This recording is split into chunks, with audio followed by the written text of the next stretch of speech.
This is Justin. And this is Haley, and you're listening to The Price of Avocado Toast. We're a married millennial couple wanting to normalize conversations about money. We want to hear about your highs and your lows, The do's and the don'ts on your path towards financial freedom.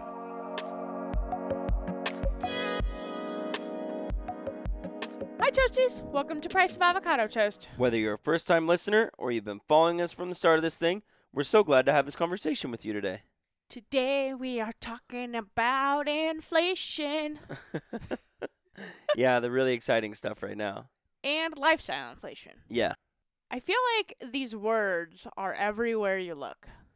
Sure. You look right, inflation. Look left, inflation. And do people even know what that means? I think that most people have an idea of it, right? But they may not truly grasp what it means for them and their money and their budget and their expenses and the world around them. Right. I don't think I truly knew what it meant until now. Now that I'm like looking at my own life and finances, because I don't think I really cared. Now I'm like, okay, this is affecting me. Yeah, definitely. Our good friend Travis from Meaning Over Money recently did an episode on inflation, and it was a tremendous episode. I thought he took a really good tone, giving people some grace with what we're seeing right now, because he said he's certainly seeing it with his financial coaching clients. And our episode doesn't want to really mimic what he's talking about when it comes to inflation and the actual cost of goods that people are seeing right now, but rather lifestyle inflation. And lifestyle inflation is essentially when people begin to spend a little bit more than what their budget might dictate because they believe they have a surplus of money in their account or in their world at the moment. And I think we need to rewind because we have a bunch of new people that don't know our full story.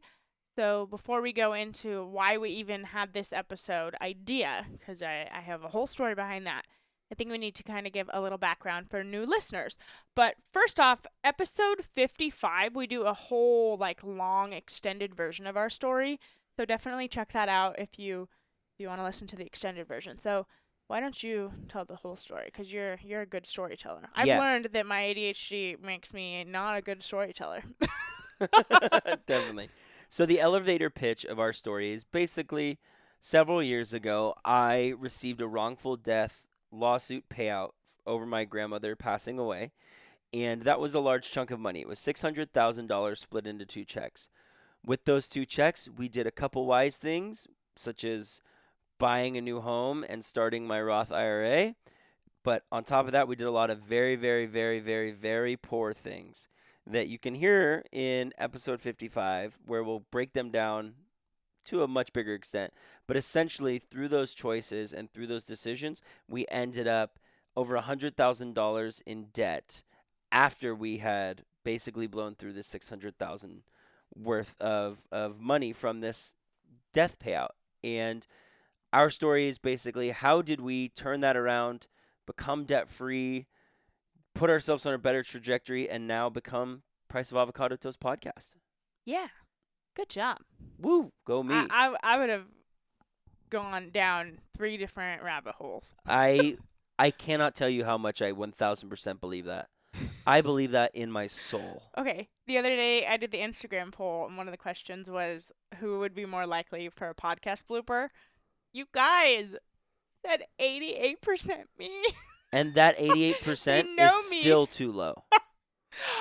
Justin, it's still too low? I make a blooper maybe once every 3 episodes. You cough all the time. But coughing isn't a blooper. I'm dealing with long COVID, which if anybody has or had COVID, I'm really sorry. I am truly struggling still.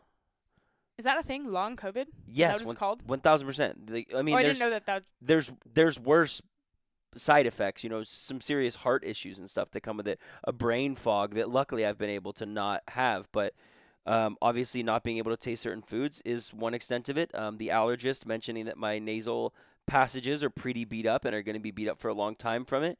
Yeah, those are the effects of it. Oh, I didn't know it was actually called long COVID. Yes, ma'am. Thanks for teaching me. Okay, so basically the big moral of our story is we had a lot of money, we spent it, and then we still felt like we had a whole lot of money, and then we ended up in debt. and it was a lot of debt, and it all happened so fast. And now that we're on the other side, we're trying to not replicate that just by feeling like, oh, okay, now we're debt free. I mean, we do still have student loans. That's a whole nother episode, but we're debt free besides our student loans. And now every day we have to just remind ourselves, like, it took us a long time to get here. We don't need to go back. We're never going back. But it has to be a conscious decision every day to not just be like, oh, we don't have a big giant goal like paying off $50,000 of student loan debt or whatever the goal is. We don't have that we're chasing right now.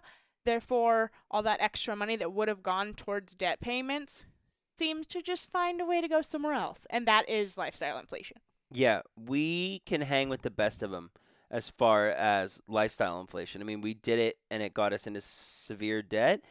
And we both mentioned this week that we felt it was important for us to kind of talk about, hey, just because we're on the better track here and doing things a little bit smarter doesn't mean that these issues don't potentially still come up, and doesn't mean we don't have to keep ourselves in check or have hard conversations at times because we're noticing the rumblings of the patterns that got us to where we used to be. Mm-hmm. It's a slippery slope. It really is. And I think it will forever be that way. Mm-hmm. Even when we are like 10 years down the road building massive generational wealth, I still think there's going to be like things in my head saying, maybe you shouldn't use that credit card, or maybe you shouldn't spend that money. That money could be going towards something else. And we just have to be aware. That's the main thing. Mm-hmm. And intentional. Yeah. And if you look at our country, we are so caught up into, the idea of the keeping up with the Joneses and everything that's going on, but we're so caught up into just consumerism in general, right? How much can I accumulate? How much stuff can I have? How many things can I be buying? And when you're constantly bombarded with these messages, it takes really intentional awareness to Mm-hmm. not have that be a thing. Yeah. And I think the biggest thing I constantly am thinking back is like, oh, when we pay off our debt, I want to go get my eyelashes done. And everyone Mm-hmm. that's been listening for a hot second knows that that was like a huge thing, right? Yeah. It seems like a small thing, going to get my eyelashes done. But then it turns into whatever else it turns into. It's eyelashes, it's Amazon, it's everything that was at one point unrelated that all of a sudden the extra money seems to go towards. I agree. It's the things that get lumped in together because it's like, this makes me feel good, right? I Right. enjoy getting massages maybe more often than I need. I enjoy stopping at the coffee shop more often than I need. I enjoy getting this lunch while we're out even though I have food at home. And those things aren't a lot, but they add up. People don't lifestyle inflate with $500 purchases to do things to their garage or to do things to their kitchen. People lifestyle inflate by adding a little bit to this portion of their budget and a little bit to this portion of their budget and a little bit to this portion of the budget. And that carries on until you've spiked $700, $800 extra in your budget that could be doing some serious damage Mm-hmm. in investing or in some other aspect of some financial goals you might have, whether that's giving, savings, spending appropriately, whatever. I think that's the biggest takeaway of this episode. It's not massive purchases. It's $5 here and there Yep. that'll do it. 1000%. So I stayed up late one night building I guess it's like a reflective spreadsheet of 2021, trying to see like where did our money go. And we attempted to do this in 2020, but 2020 being what 2020 was, there was not much data. We didn't really do anything. So this year was a bit interesting because in 2021 we actually had 3 different ways of budgeting. So I went through literally everything. We used the Every Dollar app until August, and then we switched over to the YNAB app, the You Need a Budget app, and then we switched over in November to my spreadsheet that we've been using since then. Mm-hmm. And it was kind of hard to like gather all the information, but I went through everything and tallied up total numbers for our main 5 categories, which are groceries, restaurants, children, miscellaneous, and gas, to kind of see like how much they went up or down. Mm-hmm. And I was like shocked. Were you? I mean, I don't think you've actually sat down and like looked at this like I did. But when I sent you like the quick little screenshot snippet, what were your initial thoughts? Were you surprised, or were you like, okay, that makes sense? No, I wasn't surprised. I thought it totally made sense. It was something that I was kind of aware of and could kind of see the writing on the wall. You felt aware of this? Yes, 1000%. 1000%. Really? Yeah, but I felt like there was a lot of uprooting in our lives at that time, and we're still trying to figure out what the budget looked like for where we were going to be. And so I wasn't too worried because I have told you that I really think we have changed some serious habits, and reflecting like that is even one of those habits. So I knew that once we had a moment to stop and reflect on it, that we'd be able to change. Yeah, I guess that's a good point. One thing for me that was really eye opening is I was comparing these numbers to 2020, and that is not realistic. Not at all. We had slimmed down our base budget to $5,600 a month during Mhm. 2020, but we didn't go anywhere. So we didn't have gas expenses. We didn't spend money on anything. Yeah. I mean, we literally did nothing. Mm-mm. And so, yeah, 5,600 was great. It never really changed because we didn't really do anything. Well, now we go places, and every single month since we moved has been over 5,600 for one reason or another. Yeah, I think it's important too that our listeners know that the 5600 that used to be our baseline budget included a $2,000 mortgage. In Yeah. California, our mortgage was fairly expensive. I know that Mhm. a lot of people might be like, "Wow, that's a lot to spend." Yes, but our mortgage was almost 40% of our budget. Yeah, that's right. Actually, I do have to say, working with financial coaching clients from across the United States, 5,600 is still like, oh, that's pretty good. That's pretty slim for like other states too. Awesome. So that was really slim for where we were living in Mhm. California, and especially in Sonoma County. And then we moved here, and our gas budget went from like $200 to $800. Yeah. And then sometimes if we do a road trip, it's like $1,000 for that month for gasoline for the vehicle. Yeah. So it just seemed like all over the place. So basically, these categories showed extreme lifestyle inflation across the board, but the main one that I was not surprised was groceries. So when we moved like early 2021, we were spending like 640 a month on groceries, Mhm. and December of 2021 was almost $1,000. What was included in that groceries that made you, or what that you think caused it to spike so much?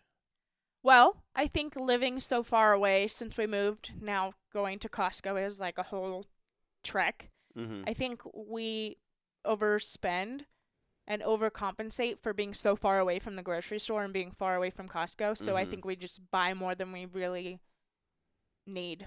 For sure. Because before, when we lived 5 minutes away from Costco, we could just go when we needed something or once a week. And now it's like a big giant once a month, like, hoorah! Yeah.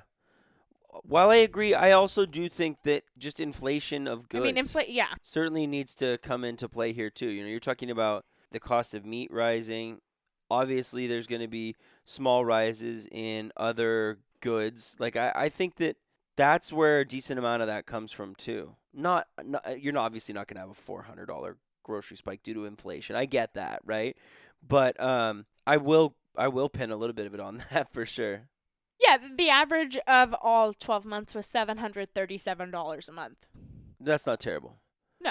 But I do think lifestyle inflation happens here too because we start to think, well, I have more money in my budget, so I'm going to get this snack thing that looks really We good. majorly inflated the grocery budget. We we kind of always had snacks, Mhm. but like when we sold the house and moved and we're like hashtag debt free, it was like, oh, now we've got snacks. Yeah, We've for got sure. a whole freaking pantry full of snacks. Yeah, for sure. And that's going to start to add up, when you're thinking Yeah. like, okay, I can spend these extra dollars like we said here and there. Well, the extra dollars ended up being $300 added onto our food budget. Yeah. And that's a lot. That is, lifestyle inflation definitely is part of that. It definitely is. The next category is restaurants, and this one I wasn't surprised. I don't feel too good about it. We did a really good job keeping the restaurant budget lean, but then again, it was COVID 2020. We didn't really do anything. And the average of these 12 months was $224 a month, which seems so high because we only budget like it was $75 for a really long time, Mhm. all the way up to like $150 a month. So this seems high. Obviously, we're overspending in this category, and I think that this was a very good activity because it's showing me that either we need to be more intentional or increase the expectation, because $100 a month, we're obviously not living up to that. Mhm. So I think we need to either increase that or be intentional, or maybe a little combo of both. Yeah. I mean, you know me, I'm naturally the saver, so I'm like, no, I'm not gonna ever eat out again. I hear that and I'm like, nope, done. I mean, because I don't feel like we're eating out that much, but I guess we are. I mean, the numbers say Yeah, it. I mean that's what the numbers say, I mean, right? okay, so the lowest month was February. It was 112, Okay. and the highest one was, okay, December was a really bad month for us. It was 383. Yeah, that's up there for sure. But we also had some road trips. It's not an excuse. It's just an explanation of Yeah. drive-throughs. Yeah, That's where they for came sure. from. Eek. Okay, this next category is children, and this is a ridiculous category of me just spending money on our kids Yeah, I hate this category. for like random shit they I don't can't need. stand this category. It's like my biggest pet peeve. Yeah. This category, the average was 179 a month, which is pretty spot on because we budget about 200 a month. Yeah. But we don't need $200 We don't a need month. that's my biggest issue. Is like we don't really need that. We definitely don't. We definitely don't. I don't know. I I guess coming under budget at 179, like you're right. We budget 200 for it, so the average is coming under it. Like I'll give you credit for that. You give me credit. Yeah, it is all me. Okay, this next one, are you like braced? Brace yourself. Is this gas? No, it's miscellaneous. Oh, I don't want to know. Well, I'm gonna This tell you. this is where lifestyle inflation shows up. This is exactly where lifestyle Miscellaneous inflation spending because happens. we didn't budget for it, so we just throw it in the miscellaneous crap category. Yeah, and miscellaneous crap category ranges usually anywhere between 200 to 300 a month, but you will see that we go over that. Uh, what do you think it is? The average. The average 475. Really? Is it higher than that? It's the average. I'm like so embarrassed. This is so bad. It's 868. No. It is. No. What did you put It into that? is. It's random unbudgeted What did you shit. put into that category? I though? mean, whatever went in that category. Yeah, so whatever went into that category, we had massive expenses at random times that are totally going to inflate that. That's false data. Okay. Sorry. Okay. I'm just saying that's Okay. false data. Okay, I hear you, but then I hear think- you, but you're correct. Like Okay, no. I am. I hear you, but I think the solution to this, if anyone has some sort of miscellaneous category like this that has some crazy number, is taking this data but doing what you said and breaking it down and putting it in its allocated category specifically for whatever it is. And I think that we try to do that, but then things still come up that are random and then they don't get moved to the category that they need to go in. Does that make sense? Sure. Yeah. I mean, that's just I think it's false data. Well, for example, this month we had some headlight stuff, and that Mhm. went into miscellaneous. It didn't go into vehicles because we didn't budget anything for vehicles. Mhm. So that's why it went into miscellaneous. Yeah, for sure. So I don't know. It's a reflection on how we're categorizing our budget. But I don't think you can budget for some of the things that land into miscellaneous. I think the miscellaneous category is for like a what the heck, right? Now big things, those go are part of your emergency fund. Right. But like little inconveniences, a $35 headlight that we have to buy should fit into miscellaneous. You can't budget for that. The miscellaneous is the budget for that. Because that's a random thing that comes up. Oh my gosh, my headlight's out, And we used to put aside like $100 a month for all these like random sinking funds, but then it was really kind of hard to keep track of. Mhm. So now we just keep our sinking funds in a high yield savings account. Mhm. And pull from the sinking fund if we need it, instead of like setting money aside every month for it, because it just was a transfer game all over the place. All right, the last category is gas, and what do you think this average is? Average 800. No. Okay, totally wrong. What's our lowest month? How about that? Oh, it would have been one of the summer months. I don't know. Summer months would have been our lowest I think so. when we were driving, We had a baby. but we I drove guess to we were going swim down lessons. to swim, yeah. Okay, no. it was January and it was $150. Well, that's because we were down in Sonoma County, so that doesn't Yeah. count. No, it does count. It's Uh, 12 months of the year. that's pretty good. These are the 12 months of the year. That's pretty good. Okay. The average is 522. Oh, that's not terrible. No. Not With bad. where we live, that's not bad. We live No. 20 minutes from town. No, and our car gets 10 miles to the gallon. Yeah, I'm actually impressed by that. Yeah, I'm impressed by that. So that's the graph I made. Should I post this on Instagram so people can be like, "What the hell Sure, if happened you want. in I mean, we're all April?" about transparency. Yeah.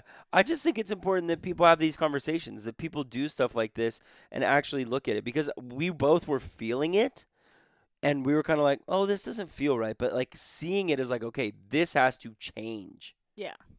Yeah, it when we moved, we sold the house and then we got some money and we put I think $12,000 into a sinking fund called Supplemental Income. And that was to get my business off the ground, and it was a cushion to transfer money basically to supplement our income while I was getting going. And anytime we transfer, which I'm surprised that it hasn't been more. We've been doing a really good job. But anytime we do transfer, I'm like, it's going down. It's going down, because that's the money I don't want to touch, but it's there for a reason. But anyway, that for me was the red flag. Every time we have to do a transfer, which is not all the time. It's once a month because we budget and then we figure out how much is needed. That made me feel I didn't feel good about it. What made you feel some sort of way?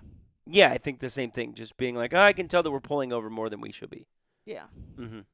So I think the most important action steps moving forward for anybody listening to prevent lifestyle inflation in your own life it's very simple. Track your expenses.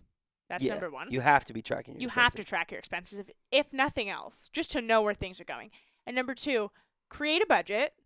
And number three, stick to the budget and check in, because creating a budget is all fine and dandy, but if you don't check in once a week or mid-month, it's a waste of your time. Yeah, it's just numbers on a page. Exactly. So that's what I would say moving forward, just to do a check-in. And after doing this exercise now, we did this like 2 weeks after the new year. I want to start doing this quarterly to just make sure that we're on track and checking in. You know, we see things go up and down. Every month is different, but I think we can combat some of these miscellaneous things by being more intentional with dividing things into the proper category that they need to go in and tracking that way instead. Yeah, and just being mindful, really, really asking ourselves, like, do I need this? Does it provide value to my life? Is the number it's being valued at by, the retailer, wherever I'm getting something from, like, do I put that same value number on it? Like, it's all those important questions that we've talked about before that helped us get out of debt. They're going to be the same things that are going to help us in our financial journey towards the other goals that we have. We're not perfect. Certainly not. We are a work in progress, and we always will be. We're not. Sometimes you hear podcasts and people are like, "Oh, I did this. I did it. You can do it too." And that doesn't help anybody. Like, yes, we did it, and yes, you can do it too, but there's a lot of stuff that needs to happen in between. And then when you get there also, you'll be on the other side with us saying, "Hey, we're debt-free now. How do we stay debt-free?" Like, this is a constant battle every single day to make decisions to not go back to where we were. I'm listening to a book right now too, called "The Subtle Art of Not Giving a F," and I just started listening to it, a couple days ago. And one of the really interesting things that he talks about is that most often people who are gurus of any kind, right, they really do lean into that "I did it, you can do it too" mentality, and they totally disregard any of the issues that got somebody to where they're at. They simply just say, "I can put you in this spot, and through these toxic positivity, affirmations, I'm going to get you where you need to be." And it's so false. You have to change the symptoms that got you to where you're at. And these action steps are what's going to actually get to the root of it all and start to put you on the right path. And it's not going to be perfect. We are certainly not perfect. We've been doing this for 2 years. Our budget is, of the 24 months we've budgeted, or over 24 months at this point, more 27, 28, we've maybe had a on perfect budget 3 or 4 times. Yeah, and when we're like super excited on Instagram about a category being under budget, that's one that's one category. Yeah. Like I can be hyped about groceries being under budget, but also I just told you our miscellaneous is really messed up. Yeah. We're still working on that. And it's not going to be perfect. And you have to give yourself grace and let the months ebb and flow, because I think we got so locked into the idea that we're only going to spend $5,600 a month. That's all we need. And that's so false. $5,600 a month would be that we don't go anywhere.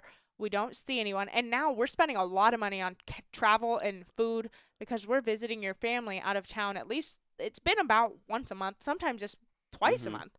And so that's a lot of driving and food. And then we go there and we go do things with people. And that's all fine and dandy, but we have to just set realistic expectations for ourselves and for our budget. And if that means we need to set aside $800 for gas, then that's fine. But we just have to make sure that we're not inflating every single category as well as the gas. Yeah, absolutely. I think that the budget's going to show you, when you're off here and there, and that's okay. But when you start to notice that things are spiking in most places, that's when you need to kind of like rein it in. Agreed. All right, Toasty, this was a great episode. I hope that you enjoyed our little chat on lifestyle inflation. And I want you to send us a message on Instagram letting us know if this is something that you've struggled with or that you're going to start planning to like prepare for. I don't know. What am I trying to say? Do little meetings, quarterly check-ins. I like that. Hey, today is Valentine's Day, and I can think of no more romantic date night than the quarterly budget audit where you track your expenses. Yeah, great fun. You sound very excited. We already celebrated our Valentine's Day. We just decided to go out to dinner, and we don't go out to dinner very often, which is why I think this is literally just Starbucks and fast food at this point. But we went to a sit-down dinner, and that was nice. So yeah, tonight's just another day. Just a great day to record. Another day of the 365 that I get to celebrate you, honey. Yeah. Woo. Love you. Love you too. All right, Toasties, that's going to do it for this episode of Price of Avocado Toast. As always, we're so thankful to have had this conversation with you and so grateful to be part of this community. Happy budgeting. You've got this, Toasties.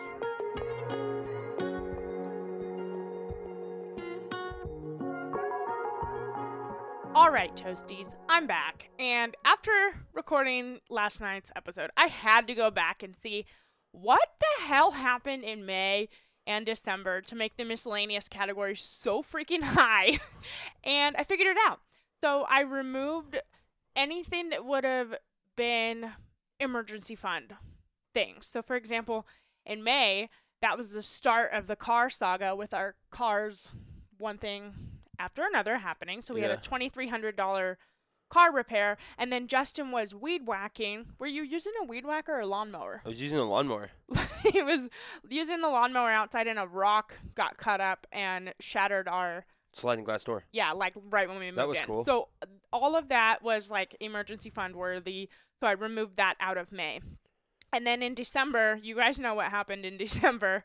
We had car issues. We bought new cars, so we had car inspection. So that came out of like the car fund. We had our propane tank completely empty out on us, and that was $370 to get refilled. Yeah. And then we had to pay various expenses for getting the tree removed and all of that. So all of those things, yes, they did come up, and I categorized them as miscellaneous, but we paid for them out of emergency fund money. So moving forward, we're just going to reallocate funds. If it is emergency fund worthy, we'll just put it in that category. Do you feel a little better about these numbers now? Yeah, what is the new average? Because it was like 800 when we did the podcast episode. It was 868. Yeah. And now it's 512. Yeah, feel way better about that. And, I mean, every month, it kind of depends on what we're doing. We usually average, not average, that's not the right word. We're usually budget, there we go, about $300 a month for miscellaneous things. So, yes, we're still overspending. We still need to watch this area, but it's not nearly as bad. Yeah, for sure. All right, go team. Go team. Woo! Thanks for listening to the Price of Avocado Toast. If you vibed with this episode, share it with a friend that you're comfortable having money talks with. And if you don't mind, we'd love if you could rate, review, and subscribe wherever you listen to podcasts. If you're in need of my support as a financial coach, message me on Instagram. I'd love to help in any way that I can. Until next time.